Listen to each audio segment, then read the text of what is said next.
al alumnado esperándonos. Ah, qué bien. Sin saber lo que va a pasar. No saben nada. Bueno, que podemos hablar de educación y que tenemos unos invitados hoy del programa Trópico Distópico y de la televisión canaria. Fantástico, qué bien. Inquietos, ¿no? La gente Claro, joven, estas cosas les sorprenden, pero bueno, le ilusionan también. Buenos días. Buenos días. Hoy tenemos un invitado en nuestro centro, Carlos Sosa, que viene a hablar con ustedes de educación. Buenos días a todas y a todos. ¿Alguien podría decirme qué modelos de educación existen en estos momentos en Canarias?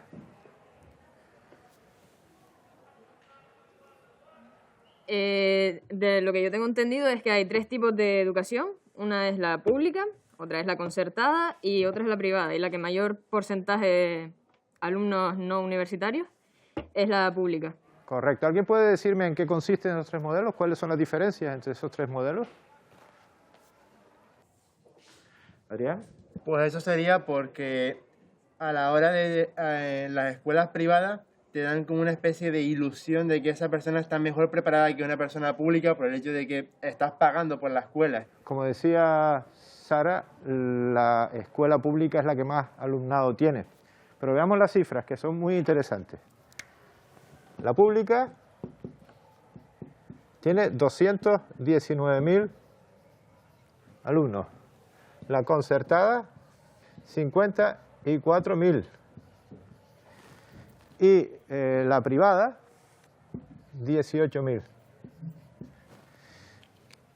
¿Cuál de los 3 modelos, dadas las cifras que están aquí, creen ustedes que es el mejor? ¿Quién me contesta? Paula. Pues yo no creo que haya ninguna mejor que otra. Lo único en lo que se diferencian es en la manera de financiación entre unas y otras, porque algunas son financiadas por el Estado o por los padres, o ambas.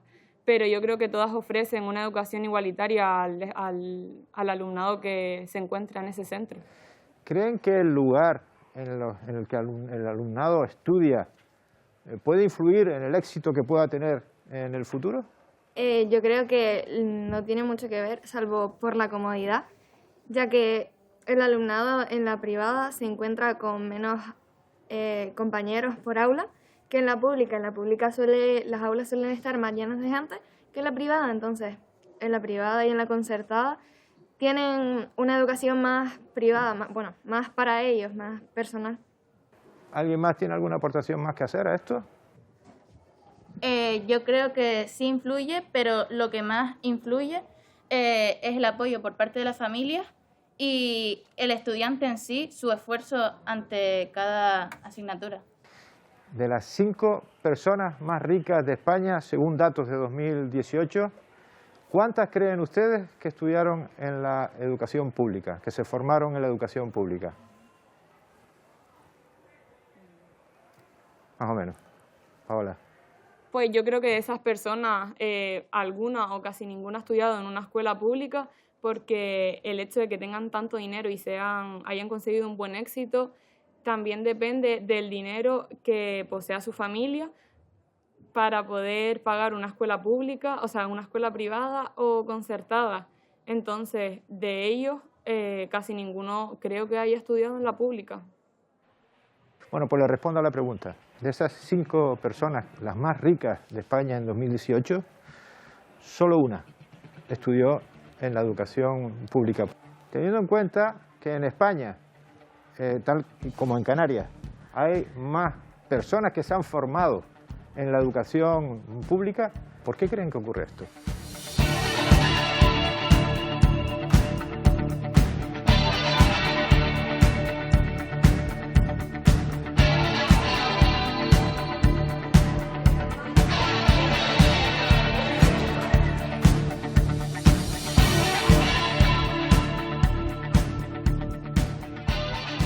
Quizás que estamos planteando mal el debate. Quiero decir que ser rico no significa tener éxito. Si algo nos ha dejado claro esta pandemia, es que el éxito se tiene que medir de otra manera. En la formación, en la cultura de la inclusión, en la cultura de la cooperación. Ahora confiamos en quién, en los formados, no en los ricos. La situación de los colegios públicos en Canarias en este momento es manifiestamente mejorable. ¿Por qué? Porque la inversión pública en la enseñanza pública anterior a estos tiempos pandémicos ha sido bastante paupérrima. Y eso nos ha llevado a los puestos de cola del ranking de la calidad de nuestra nación, detrás de casi todas las comunidades autónomas, en casi todas las variables y los parámetros que se estudian. En la última década, la inversión en la educación concertada en España ha subido 7 puntos, mientras que en la pública ha bajado 5. Creo que con eso queda más que respondida cuál es la inversión, la apuesta que se está haciendo por la concertada en nuestro país. El aumento del presupuesto en la educación pública de los últimos años en Canarias ha estado muy por debajo de lo que se establecía en la Ley Canaria de Educación. Esta Ley Canaria establece que en el año 2022 tiene que estar al menos, como mínimo, establecido para la inversión en educación pública, en educación, del 5% del PIB. Para nada, de ninguna de las maneras hemos alcanzado ese 5%. Hay que partir de la base y tener claro que la enseñanza concertada es una base de negocio. El alumnado que suele asistir en términos generales, que pide plaza en este tipo de centros concertados, suelen ser personas de enseñanza de una categoría social media o medio alta en general. Los canarios en particular y los españoles en general nos solemos mirar en aquellos referentes de calidad educativa, de éxito educativo, normalmente europeos porque son los afines a nuestra educación. Y solemos mirar normalmente hacia Finlandia. Finlandia es un país que tiene un altísimo nivel de éxito académico y tiene un 98% de escuela pública gratuita. Solo el 2%, algo residual, de su educación es privada. No hace falta que se gaste dinero en fondos concertados, en centros educativos concertados, cuando hay tanta necesidad de hacerlo en la pública. Además, si el hijo del presidente del gobierno tiene que ir a la escuela pública y el chofer que lleva al presidente del gobierno hasta su trabajo también, ya procurará el presidente del gobierno que aquella escuela, aquel colegio al que va su hijo y al que va el hijo de su chofer, sea de la mayor calidad posible. De eso se trata, de poner la diversidad en valor, de ser empático, de actuar como sociedad unida, cooperante, y no de segregarnos en función de asuntos como pueden ser la renta per cápita de nuestros padres u otras cuestiones completamente peregrinas. No, la educación tiene que ser pública, gratuita y de calidad.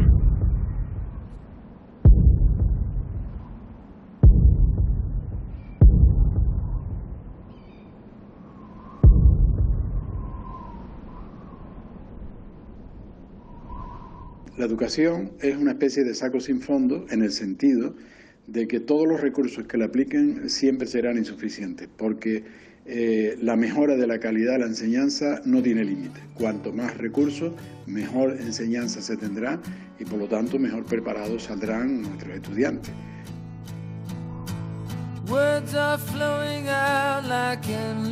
La muerte de Franco abrió la puerta a la democratización de la educación y la concertada estuvo ahí desde el principio. Fuiste el primer consejero de educación de Canarias. ¿Qué tiempos aquellos? De la época autonómica. Sí, bueno, es que antes no había consejeros. Pues del 83 al 87, justamente. Y veníamos de una situación catastrófica, de modo y manera que la educación se convirtió en una prioridad para aquel gobierno de Jerónimo Saavedra. ¿De dónde veníamos? Bueno, yo había sido, antes de estar de consejero, director territorial del ministerio, ¿te acuerdas? Que eran los representantes del ministerio. Aquí Educación y Ciencia. Exactamente, en la provincia de Santa Cruz de Tenerife, y ya conocía el sistema, ya sabía que había muchísimas deficiencias, pero yo siempre digo que tuvimos la buena suerte de tener un presidente como Jerónimo Saavedra, que captó rápidamente que el tema educativo tenía que ser prioritario. Te das cuenta que en esta ciudad de Las Palmas había colegios desdoblados, un montón. Incluso había algunos con tres turnos. Mañana, tarde y noche, que era una situación pavorosa, ¿no?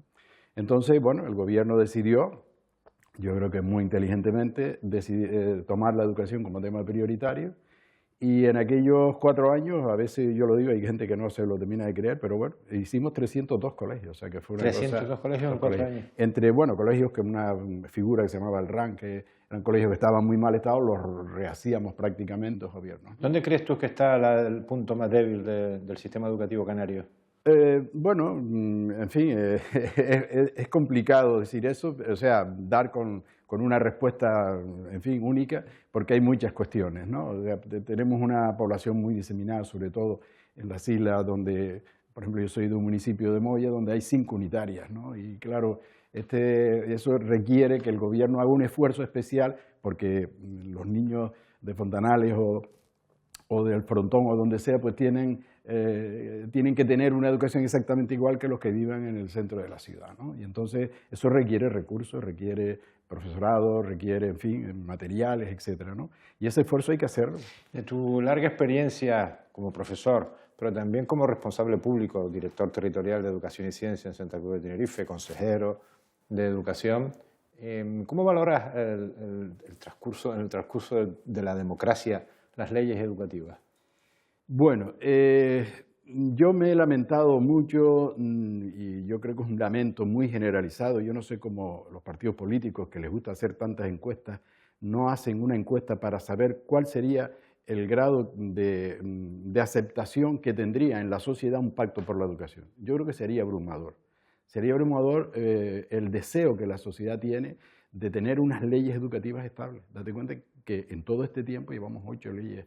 Y yo vengo diciendo que igual que existe la obsolescencia programada, pues las leyes educativas nacen con la caducidad programada, porque es que además cada partido que hace una ley sabe que en cuanto el otro partido llega al poder la va a derogar y va a ver que eso no puede ser. ¿Y qué es lo que imposibilita ese gran pacto por la Pues educación? yo creo que son esos matices. La verdad que en estos momentos hablar de un pacto por la educación, tal y como está de polarizado el tema, el ministro Gabilondo estuvo a punto de conseguirlo y por quítame allá unos votos, aquello fue al traste, cuando hubiese sido algo impresionante, no solamente para la educación, que lo hubiera sido, sino para la propia sociedad, porque hemos tenido una educación sosegada y no siempre en el pim pam pum de la política. Hay un montón de cuestiones que sirven tanto para el partido A como para el partido B.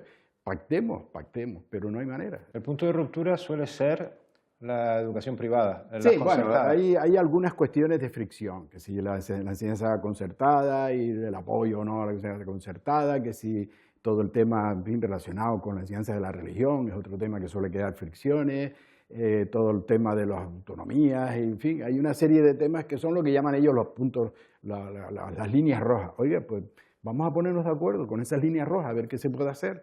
Pero no, ahí en fin, cuando ya parecía que el pacto se iba a firmar, que tenían como 100 puntos aprobados ya, o sea, pactados, pues por unas cuestiones de ese tipo y por otras cuestiones de estrategia política, porque eso está en las hemerotecas, no me lo estoy inventando yo ahora, como es obvio, ¿no? Venían unas elecciones próximas, no le iban a dar ese balón de oxígeno al partido que estaba en el poder, diciendo, hemos conseguido un pacto por la educación, en fin, para evitar que eso pudiera, pues se rompe un pacto que hubiese sido muy beneficioso. Y yo, la verdad que le pediría a los partidos políticos, pónganse de acuerdo, al menos en esto, en hacer una encuesta entre la ciudadanía de cuál sería o cómo sería recibido un pacto por la educación entre los ciudadanos, ¿no? En el caso concreto de Canarias, ¿crees que sería necesario, que es necesario el concurso de la educación concertada para poder tener una educación de mayor calidad? Bueno, vamos a ver, no creo que el objetivo sea una educación de mayor calidad, sino una educación. ¿Por qué ocurre que digamos, la red pública, el gobierno, no tienen puestos escolares suficientes para atender a toda la población escolar y entonces, bueno, pues recurre a unos conciertos con unos titulares de colegio con los que pactan una serie de cosas y de esa manera se atiende educativamente a toda la población. A mí me tocó poner en marcha los conciertos, ¿no? Sí. Sí, los conciertos pero en aquella como época, consecuencia de la LODE. Pero en aquella época es que no teníamos aulas para todo. No, bueno, y tampoco en este momento. Es decir, sí, porque ahora no tenemos aulas. Los recursos que se detraen para la educación concertada no podrían emplearse en que haya aulas suficientes de manera que se iguale en acceso a la educación a todas las personas, a todos los niños y niñas. Yo pienso que si esos colegios están ahí, llegando a esos pactos se pueden utilizar como centro. Lo que pasa es que el titular del edificio pues no es público, es un privado. Y por Pero hay tanto algo más que edificio. Hay que concertar con ellos, ¿no? Hay algo más que edificios, hay también idearios. Claro, pues ahí donde están los puntos. Hay también segregación por razón de sexo. Pero eso, las leyes están para hacer que esas cosas no ocurran.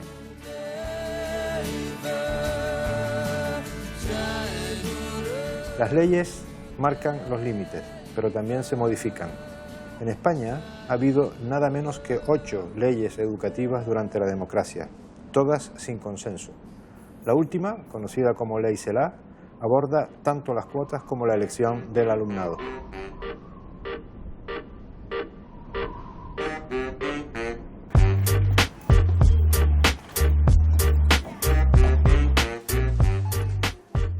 La situación actual de los profesores de la concertada es que se trabaja más, tenemos más horas lectivas que los de la pública y la ratio de los alumnos es muchísimo mayor. Si lo comparamos con la pública, está ahí de entre 15 y 20 alumnos y nosotros tenemos hasta 25.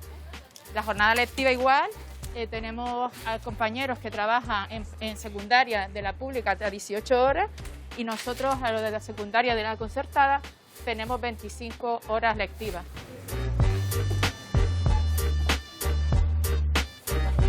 Sin duda, las mayores carencias del sistema educativo en Canarias vienen derivadas de la falta de inversión.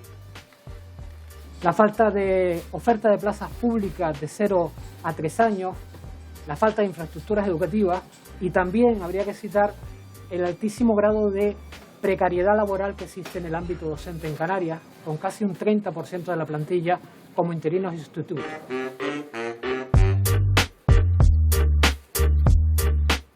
Con respecto a la Ley Celaá, hay que decir que a la profesora de la concertada no afecta a lo que es el funcionamiento de un centro, ¿no? Porque una de las cosas que quieren quitar la aportación voluntaria que tienen los centros para poder mantenerse, sin ellos no podrían funcionar. La LOMLOE, desde luego, no es una mala ley, por mucho que la derecha se empeñe en clasificarla de tal forma. Es una norma que pone coto a la progresiva privatización del sistema educativo, lo cual nos parece esencial.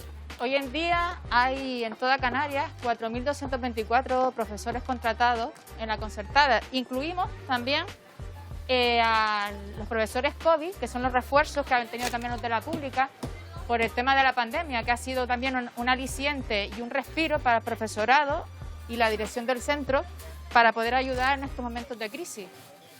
Los docentes de los centros concertados tienen que presentarse a oposiciones de cara a acceder al sistema público educativo. Sin embargo, evidentemente, los criterios de selección en los centros concertados los establecen pues, los propios dueños de esos centros. Es cierto que se necesita más profesorado, por ejemplo, en educación infantil, tener auxiliares para poder atender más a los niños. Y con respecto a las estructuras, es cierto que el dinero que se le da a la concertada por unidad o por niño no da para que la estructura de un centro esté bien adecuado. Lo que sí habría que resaltar es que la propia existencia de la enseñanza concertada en el Estado español es una absoluta anomalía dentro de nuestro entorno europeo. Más pronto que tarde hay que trabajar por el desmantelamiento de los centros concertados y porque todos estos centros pasen a formar parte de la red pública educativa. Por supuesto, garantizando el puesto de trabajo a todos los docentes y no docentes que actualmente trabajan en los centros concertados.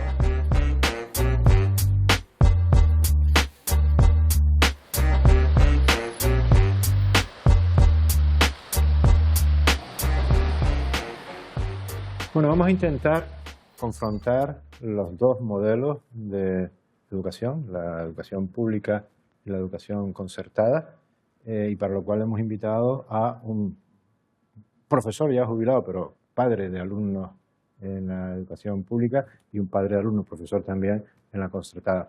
¿Por qué elegir un colegio concertado, Manuel? Bueno, el modelo es el mismo, es decir, lo que se enseña tanto en un centro como en el otro es la misma educación.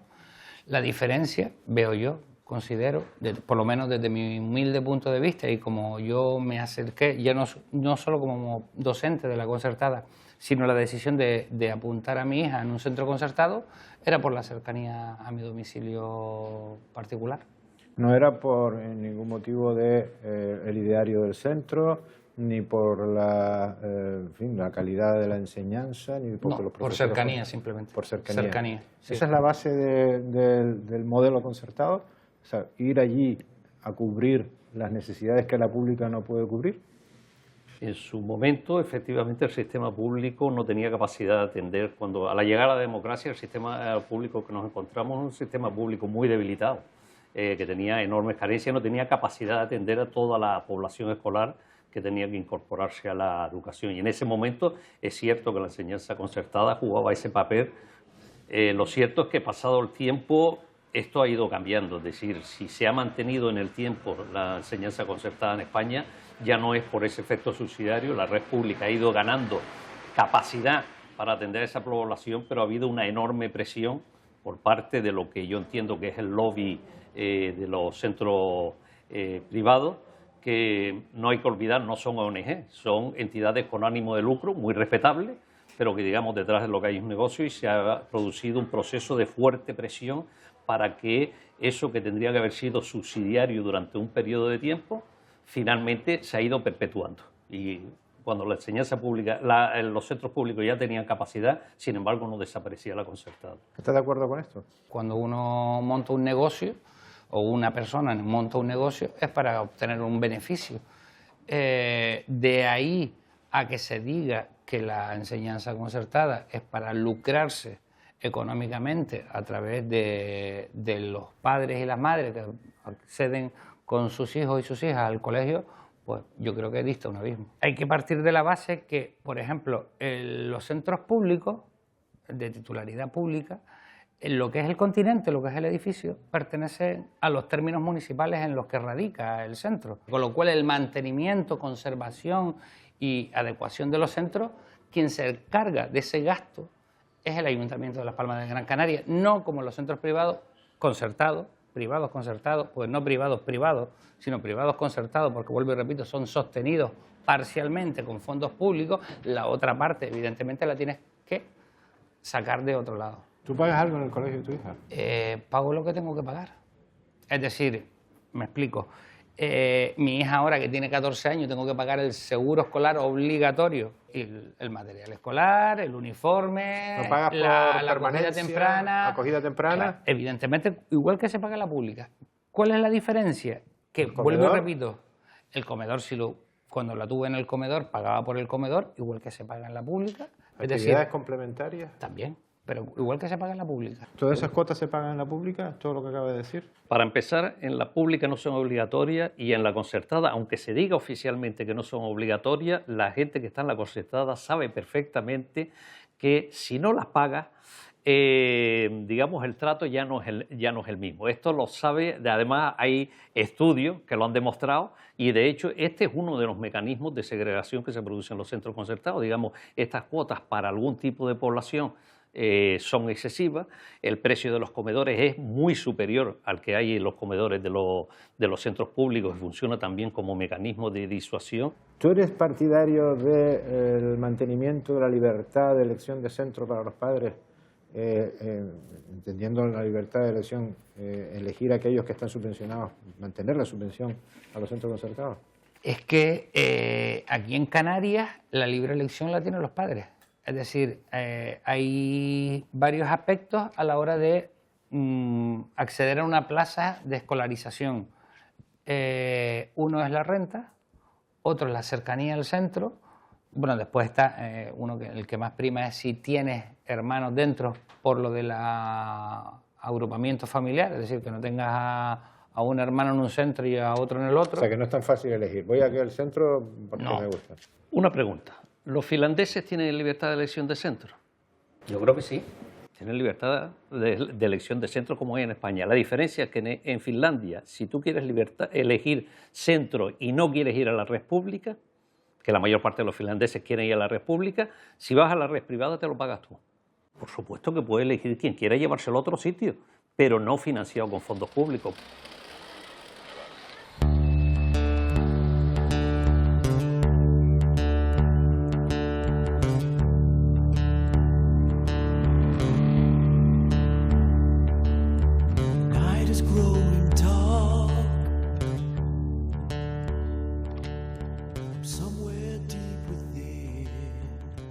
Yo creo que lo más triste, ¿no?, de lo que hemos vivido en estos últimos años es cómo intencionalmente se ha producido una división en España y parece que la pública contra la concertada y que sea un conflicto permanente, ¿no? Yo creo que esto hay que superarlo. Defiéndeme que con mis impuestos se pague un colegio concertado.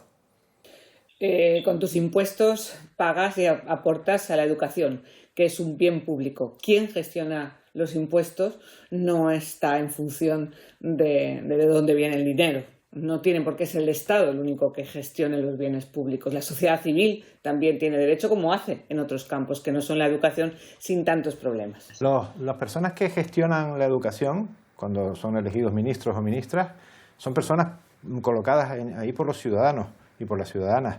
Entiendo que ustedes no quieren que esas personas gestionen en exclusiva la educación pública.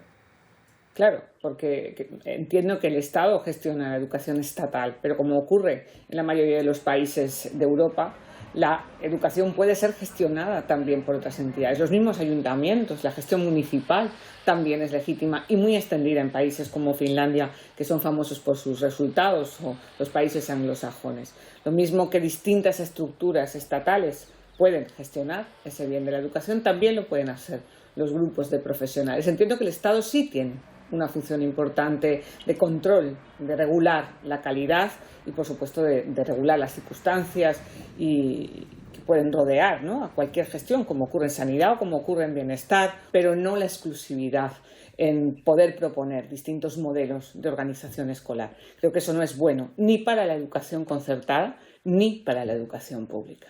Los profesores que ejercen en la escuela pública pasan un proceso de oposiciones, es decir, son seleccionados.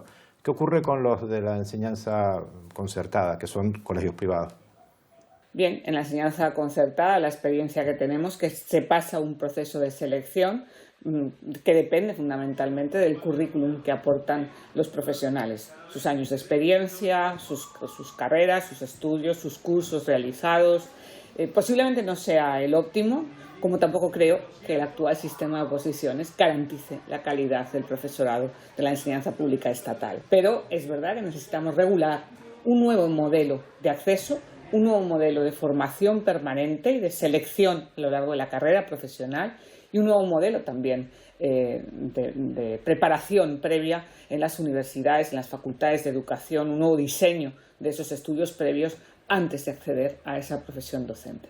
No hemos conseguido para este programa que participara ningún representante de las escuelas concertadas de carácter religioso. No sabemos el por qué. Nos han dado algunos motivos que parecen disculpas. Pero ¿crees que se adoctrina en las escuelas concertadas religiosas? Bueno, mis escuelas son confesionales y son escuelas católicas. No es verdad que se adoctrine porque una escuela opte por un modelo explícito de valores, de principios, y sea honesta en su presentación a la sociedad y a las familias. La nueva ley educativa, la llamada Ley CELA, está siendo atacada por muchos sectores, tanto políticos como profesionales, y sobre todo educativos, porque dicen que acaba con la libertad de elección de las familias de los centros. ¿Qué libertad es esa exactamente? ¿Dónde está consagrada esa libertad? Bien, la libertad de selección de centro, como bien han señalado las organizaciones que se han opuesto a la ley, descansa en la interpretación del artículo 27 de la Constitución, que se garantiza el derecho de las familias a elegir el modelo educativo que quieren para sus hijos. Todos los que tenemos hijos entendemos que son lo más importante del mundo y que queremos también que la educación que reciben fuera de la familia esté en línea con también nuestras creencias y nuestros valores. Y por eso es necesario que una sociedad sea capaz de ofrecer esa pluralidad, no solamente por razones religiosas o por creencias políticas, también por modelos pedagógicos. Esa libertad que se defiende o que cercena de alguna manera la ley CELA, según ustedes, ¿no crees que queda demasiado limitada a las familias que pueden costear las cuotas, las famosas cuotas que se pagan en los colegios concertados? La enseñanza concertada tiene un problema importante de infrafinanciación. Es decir, lo que el módulo de concierto hoy nos da a la escuela concertada no es suficiente para pagar los gastos que esta escuela tiene. Yo misma en mis escuelas hemos tenido que pagar las calefacciones o hemos tenido que tomar medidas muy restrictivas por no poder financiar muchas veces las necesidades que tienen los alumnos. Y es verdad que ha habido mucha demagogia en todo este debate. Y es verdad que también siempre se aduce a las escuelas grandes de clase media alta en el centro de alguna gran ciudad. Pero esa no es la realidad en España de la escuela concertada. Nosotros tenemos 7 escuelas concertadas, atendemos a mucha población muy vulnerable.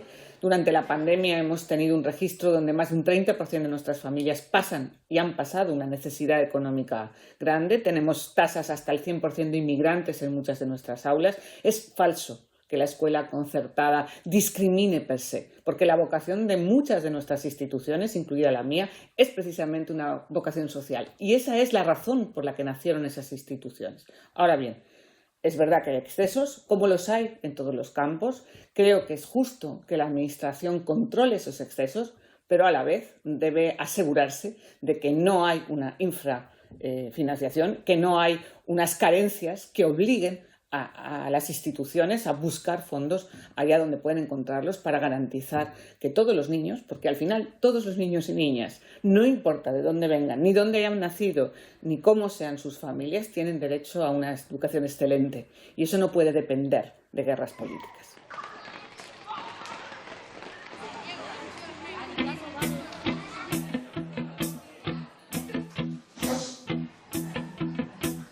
When I wake up, well, I know I'm gonna be the man who wakes up next to you.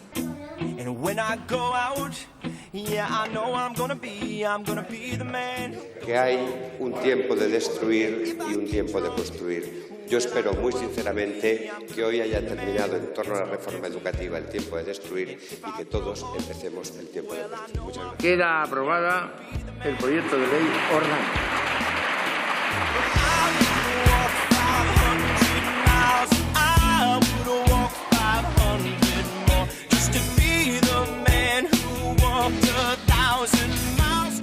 Señorías, queda definitivamente aprobado por las Cortes Generales el proyecto de ley orgánica por la que se modifica la Ley Orgánica 2/2006 de 3 de mayo de Educación.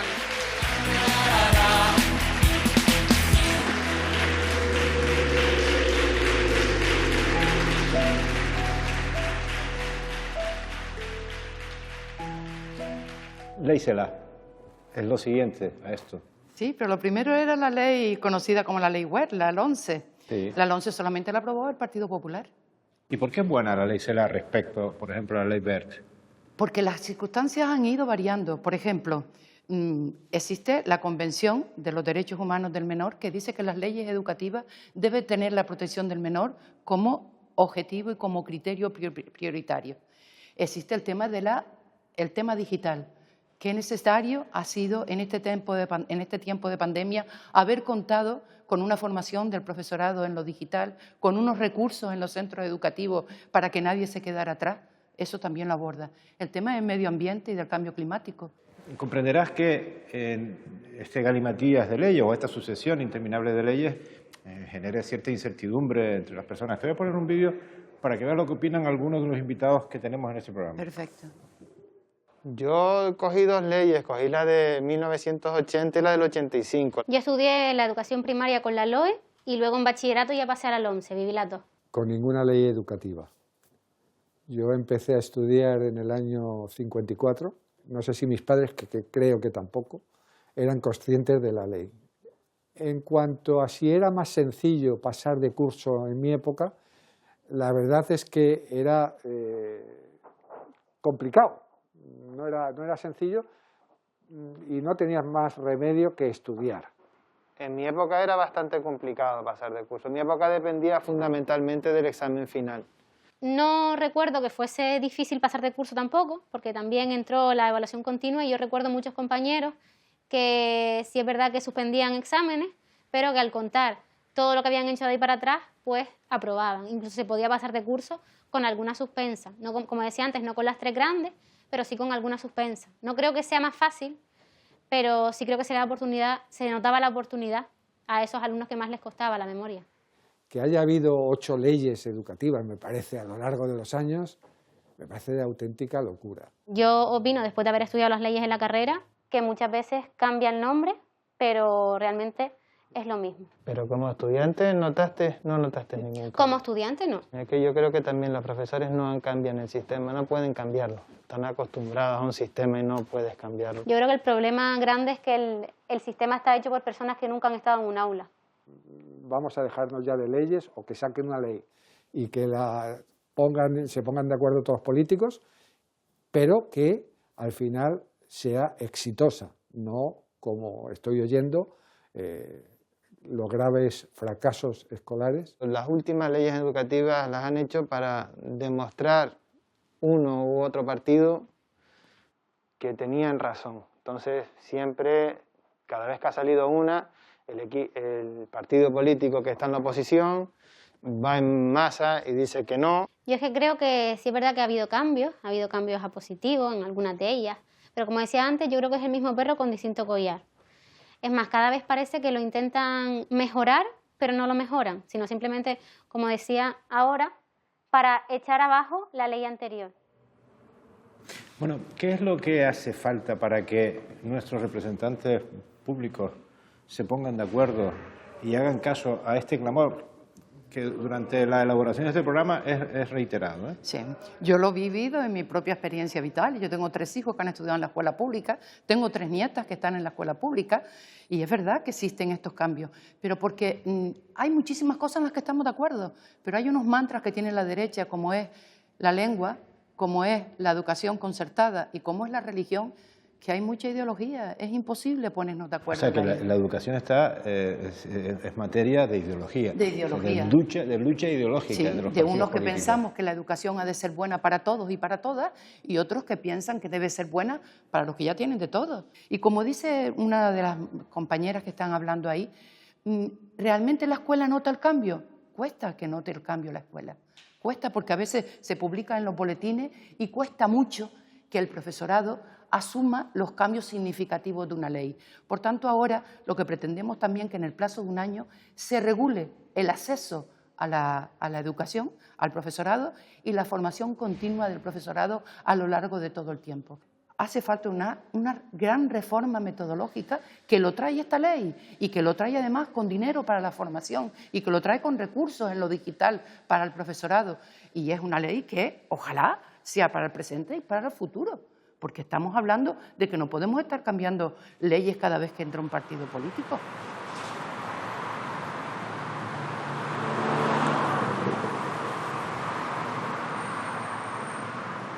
Elegí un centro de educación especial porque en sí tienen todo lo que él necesita. El ambiente es bueno, hay todo tipo de medios para atenderlo, un lugar accesible. Me lo recomendaron, vine a verlo y tal y vi que iba a estar mejor atendido que en un colegio público. En concertado nunca lo pensé porque nunca he tenido, ni estuve en un colegio concertado, ni tengo ningún hijo en un colegio concertado y directamente pues pensé en un público. Y al ver el centro y tal, ver los medios que tenía y tal, pues decidimos que estuviera aquí. Este centro cuenta con muchos medios para atender a los niños. Tienen su piscina, tienen fisioterapia acuática, tienen ATS en caso de que necesiten alguna medicación o algo que darle. Claro, estos niños necesitan sobre todo eso, la accesibilidad, porque hombre, si hay niños con discapacidad psíquica no hay tanto problema, pero en discapacidades motóricas hay niños que no te suben 2 escalones, hay muchas sillas de ruedas, ¿sabe? Que sería mucho más complicado en un sitio con 2 escalones nada más que hubiera en ese centro, ya sería muy complicado. Y aquí sí hay más, ¿sabe? Tienen más, sus necesidades están más cubiertas.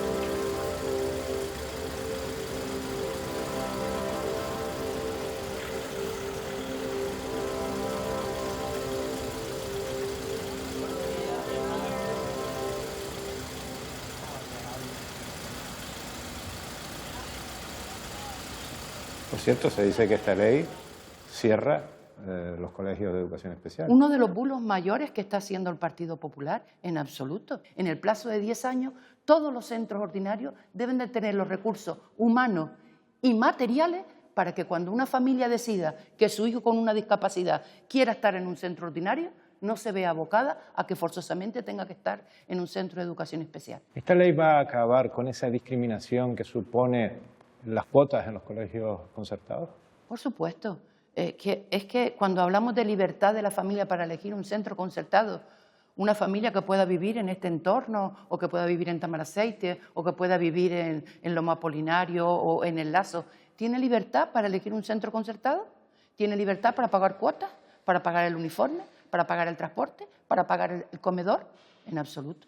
Por tanto, si ese centro concertado, sostenido con fondos públicos, está en la red pública, tenemos que garantizar que cualquier familia pueda optar allí. ¿Y cuáles? Las que vivan más cerca del centro, porque eso es lo que modifica esta ley, que los criterios de admisión del alumnado, el primero sea la proximidad al centro. Y la realidad, tú lo puedes saber, es que a los centros concertados famosos en Canarias, todo el alumnado llega transportado. El alumnado del entorno no accede a ese centro porque no puede acceder, porque no tiene libertad esa familia para elegir el centro. Por tanto, habrá una comisión centralizada en las distintas consejerías que repartan con equidad a todo el alumnado, a los que tienen mucha renta económica, a los que no la tienen, a los inmigrantes, a los que tienen discapacidades, a los que tienen necesidades específicas. Habrá un reparto equitativo, porque todo está sostenido con fondos públicos. Y esa es la verdadera libertad. La familia, si no tiene nivel económico, también podrá optar por una escuela, por una plaza en la escuela concertada. Y la familia que sí tiene nivel económico, pues también tendrá la libertad de irse a la escuela pública. ¿La carencia de infraestructuras para la escuela pública puede estar primando de alguna manera a la existencia de la concertada? Ya no es tan necesario seguir haciendo colegios concertados, sino que la red pública debe dar respuesta educativa en sus centros educativos. Ahora, en aquellas poblaciones, en aquellos distritos donde siga haciendo falta plaza escolar, la escuela concertada va a tener su espacio. Y desde luego la escuela privada, quien la quiere pagar, que la pague.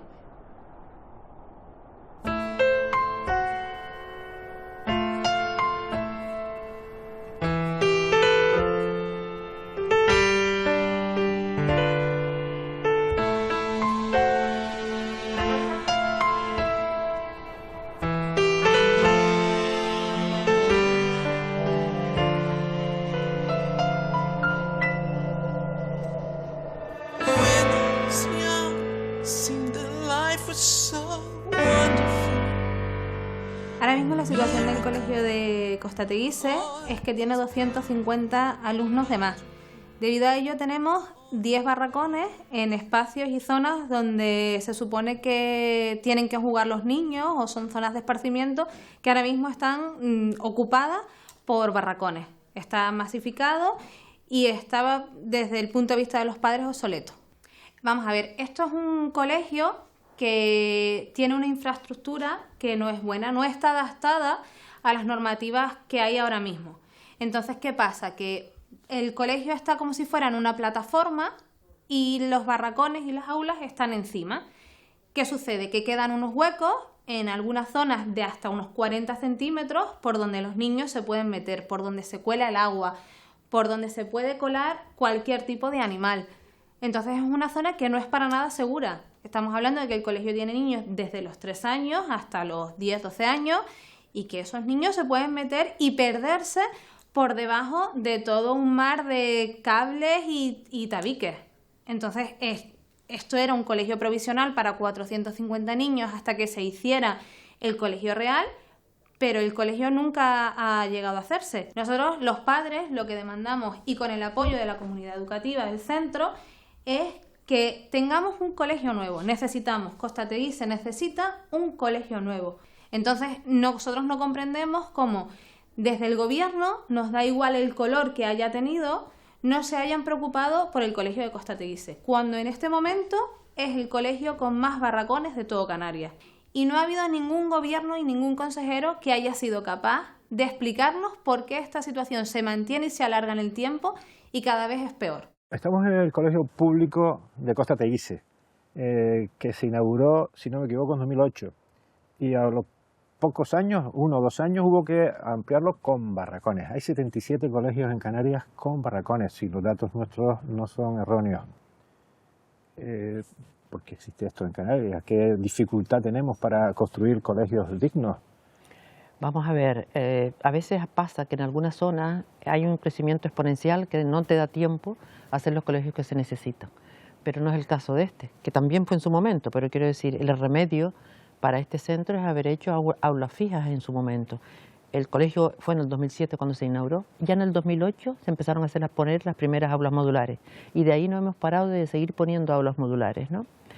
Cuando tuve responsabilidad en educación como viceconsejera, hicimos un proyecto para 9 aulas fijas. Teníamos el dinero, teníamos el proyecto y cuando fuimos a pedir la licencia en el ayuntamiento no se pudo hacer porque el suelo no estaba calificado como suelo educativo. Esta dificultad la tenemos en muchos sitios. Es decir, dificultades burocráticas. Sí, que no. De tipo administrativo. Sí, que los ayuntamientos o bien no tienen los suelos adecuados o no lo tienen clasificados como tal y tenemos a veces esas dificultades. Luego se junta, desde luego la voluntad en todas las cosas es clave. Entonces, que tengas voluntad de hacerlo y que las cosas se arreglen, que pongas las condiciones para poder llevar a cabo lo que quieres, ¿no? En este caso, hacer colegios nuevos. Ahora mismo, afortunadamente, nosotros ya tenemos un listado de centros que van a salir a concurso la redacción de los proyectos y este de Costa Teguise es uno que evidentemente tiene que salir porque hay mucha necesidad. Perdona que te interrumpa, ¿los barracones son alquilados? Muchos de ellos son alquilados. ¿Estamos pagando una pasta por barracones alquilados en vez de comprarlos o en vez de sustituirlos por aulas? Muchos de ellos, se ha hecho una compra, se han hecho compras, pero muchos de ellos son alquilados. Por ejemplo, aquí mismo, tampoco tendríamos que tener un parque tan grande de contenedores, iba a decir, de aulas modulares o de barracones, no nos interesa. Por ejemplo, ahora mismo, aquí, CEO Playa Blanca, por ejemplo, ¿no? En Lanzarote, CEO Playa Blanca. Se entrega, ya está, la recepción se hace de un momento a otro, en estos días. Por lo tanto, eso va a permitir que todas las aulas modulares que tiene ese centro se desaparezcan porque ya el centro está nuevo. Pero que además influye que en el IES Yaiza, que es donde recoge a estos niños, también sobran aulas modulares. Si fueran nuestras, donde ponemos nosotros esas aulas, es muchísimo más ágil que sean alquiladas. Pero dime una cosa, ¿por qué tantos años con aulas modulares, en vulgo, barracones? ¿No ha habido dinero estos años para construir colegios? Desde luego, ha habido y mucho. Yo siempre me da mucha lástima ver que en épocas de bonanza económica que hemos tenido en Canarias, mucho, pero esto es resultado de malos gobiernos, evidentemente, o es que la gente cree que los malos gobiernos no dan estos resultados. La pandemia ha sacado a la luz muchas debilidades del sistema público, de los sistemas públicos, de nuestra sociedad en general, pero también de los sistemas públicos. En la educación ha habido que reforzar con plantillas de 2.700 personas que han reforzado el sistema educativo canario. ¿Cómo va a quedar el sistema educativo después de la pandemia? ¿Qué previsiones están haciendo la Consejería? Nosotros entendemos que independientemente de la pandemia, Canarias necesita tener un aumento de la plantilla. Quizás no tan exagerado de 2.700, a lo mejor no es tanto, pero desde luego sí necesitaría unos recursos para dar una enseñanza de calidad. Cuando termine la pandemia, cuando veamos, porque también hay otra cosa, nunca me gusta prometer cosas que no tengamos capacidad para hacerlas, ¿no? Pero desde luego voy a estar batallando para que efectivamente los recursos que hemos logrado, bien por la pandemia o por lo que sea, se mantengan todo lo que podamos en educación.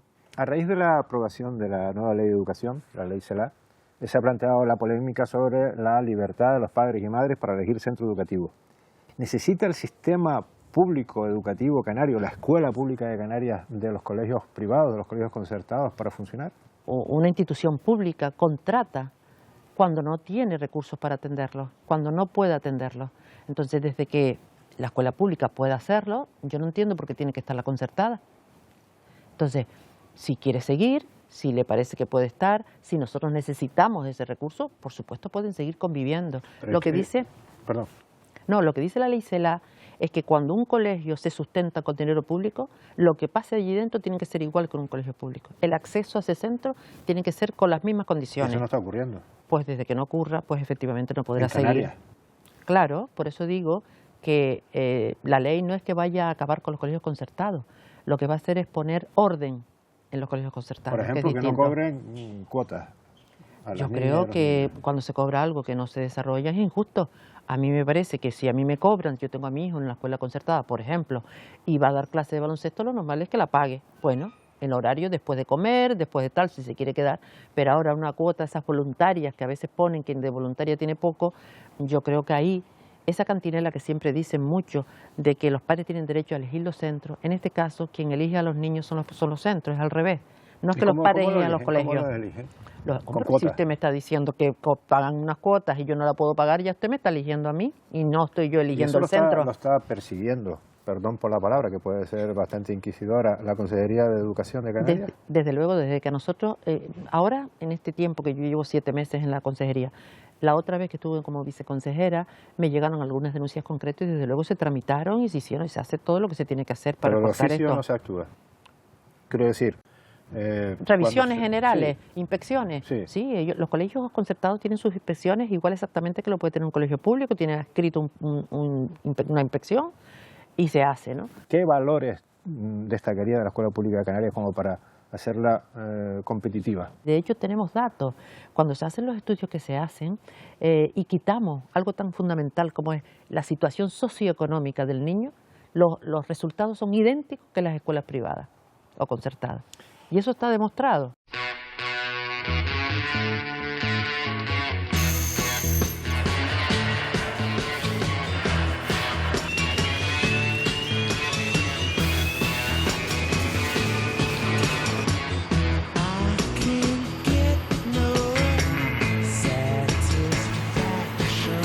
Mi nivel de educación es licenciada en Filología Inglesa.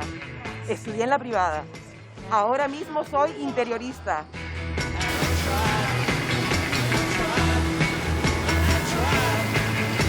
Mis estudios llegaron hasta la universidad, el grado de Ciencias Ambientales y el máster en Oceanografía. Mi educación siempre ha sido pública, tanto a nivel de instituto como a nivel de universidad.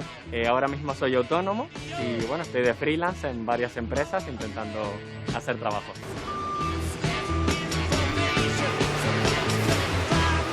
Tengo un grado de educación infantil. Estudié en la universidad privada, en la península. Soy profesora de inglés de la etapa infantil. Mis estudios llegaron hasta la FP de segundo grado, la FB en una privada y el BUP en el instituto público. Mi profesión ahora mismo es de quiromasajista. Y mis estudios de la FP de segundo grado fueron de prótesis dental.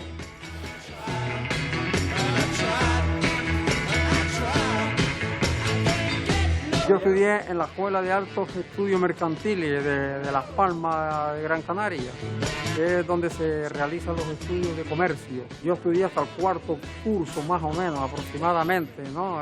Yo me dedicaba a las cosas relacionadas con la agricultura, con los cultivos de tomate, las ventas de semillas. Esa fue mi actividad toda la vida. Mi nivel de estudios universitario. Estudié la carrera en la universidad pública y actualmente estoy opositando a agente de Hacienda.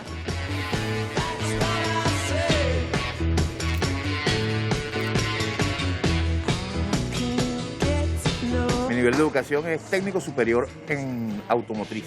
Mis estudios de primaria fueron en la pública. Después los estudios superiores fueron en la privada. Soy repartidor de jazz.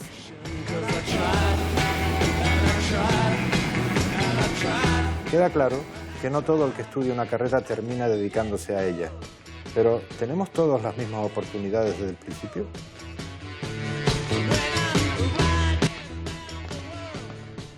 La relación entre el nivel de estudios y el nivel de vida es muy fuerte, muy estrecha, y cuando hablamos de elementos estadísticos la correlación es muy alta. ¿Y entre el nivel de estudios de alguien que ha cursado esos estudios en la enseñanza pública y el que lo ha hecho en la concertada o en la privada? En la enseñanza no universitaria obligatoria donde se producen las primeras desigualdades sociales en rendimiento, en acceso a la educación y también en algo que parece que no es importante pero que es determinante porque marca un poco lo que es la pauta de la expectativa educativa, que es la motivación para seguir estudiando. Y esas expectativas están muy altas y relacionadas al final de la escolaridad obligatoria con las familias que tienen mayores niveles de estudios y mayores niveles de renta. Y sobre todo las que están concentradas en las grandes ciudades, en los núcleos poblacionales residenciales. Claro que son los que ocupan este tipo de familias habitualmente. ¿Cómo se traduce a la educación o cómo se traslada a la educación la brecha social que hay en comunidades como la nuestra, la gran diferencia de riqueza que hay en Canarias? Sí, la brecha social se traslada, es una cuestión de herencia histórica, o sea que aquí tenemos también que la estructura social y económica del pasado está condicionando y lastrando un poco la estructura actual. En todos los indicadores, va igual con la renta, el PIB per cápita, pero puedes coger la renta familiar disponible, puedes comprobar que las diferencias han aumentado. Todos mejoramos, pero ahora las distancias son un poquito más elevadas. En educación ocurre otro tanto por igual, o sea que los niveles educativos del País Vasco siguen mejorando y los de Canarias mejoran, pero ahora las distancias que tenemos respecto al País Vasco son un poquito mayores. ¿Se traducen en qué? Por ejemplo, un abandono educativo temprano mayor en Canarias que en el País Vasco. Se traducen en qué? Menor proporción, o sea, menor tasa de escolarización a los 20 años en Canarias y en el País Vasco. 10 puntos menos que en el Estado español. ¿Por qué es esto? ¿Por qué es esto? ¿Son las leyes educativas? ¿Es la gestión autonómica? ¿O es el comportamiento de las personas? No solo son las leyes educativas. O sea, los políticos tienen una responsabilidad y tienen una responsabilidad limitada. Quiere decir que la estructura social condiciona más del esfuerzo político. Sin embargo, yo creo que en Canarias la política educativa debería ser más exigente. ¿Hemos mejorado mucho en educación? Sí, pero tenemos que mejorar más. O sea, si queremos seguir mejorando nuestra situación, necesitamos impulsar más la educación. No es solo una cuestión de leyes educativas, es una cuestión de entusiasmo hacia favor de la educación, sea pública o privada.